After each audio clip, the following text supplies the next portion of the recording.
AP ఎన్నికల్లో icon star Allu Arjun YCP నేత శిల్పా రవికి సపోర్ట్గా నంద్యాలకు వెళ్లడం మెగా ఫ్యామిలీలో చిచ్చు రేపింది. దీనిపై బన్నీ చాలా ట్రోల్స్ ఎదుర్కొన్నారు.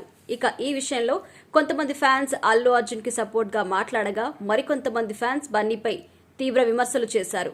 ఇది కాస్త నెట్టింట అల్లు వర్సెస్ మెగా ఫ్యాన్ వార్గా మారింది.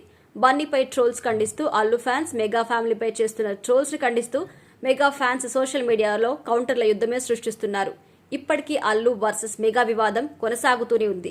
ఇక ఈ ఫ్యాన్ వార్ కేవలం కామెంట్స్ తో ఆగిపోలేదు. ఏకంగా ఒకరికి ఒకరు కొట్టుకునే వరకు వెళ్ళింది. నిన్న మెగాస్టార్ బర్త్డే సందర్భంగా ఇంద్ర మూవీ రిలీజ్ చేయడంతో థియేటర్స్ లో ఫ్యాన్ రచ్చరచ్చ చేశారు. అయితే ఒక థియేటర్లో మాత్రం అల్లు వర్సెస్ మెగా ఫ్యాన్స్ మధ్య పెద్ద గొడవే జరిగింది. ఒక అభిమాని సినిమా చూస్తుండగా జై బన్నీ అనడంతో రెచ్చిపోయిన మెగా ఫ్యాన్స్ బన్నీ ఫ్యాన్స్ పై గొడవకు దిగారు. వివాదం పెరగడంతో ఇరువురి ఫ్యాన్స్ థియేటర్లో కొట్టుకునే వరకు వెళ్ళింది. కుర్చీలతో ఒకరిపై ఒకరు దాడులు కూడా చేసుకున్నారు. ఇందుకు సంబంధించిన వీడియో ప్రస్తుతం సోషల్ మీడియాలో వైరల్ అవుతోంది.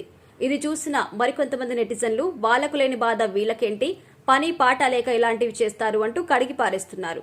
అయితే ఈ వీడియో దీనికి సంబంధించిందేనా లేక ఎవరైనా కావాలనే ఫేక్ వీడియోను క్రియేట్ చేశారా అనే అంశంపై మాత్రం క్లారిటీ లేదు. కాకపోతే సోషల్ మీడియాలో మాత్రం అల్లు వర్సెస్ మెగా ఫ్యాన్స్ ఫైట్లు అన్నట్టుగా ప్రచారం జరుగుతోంది.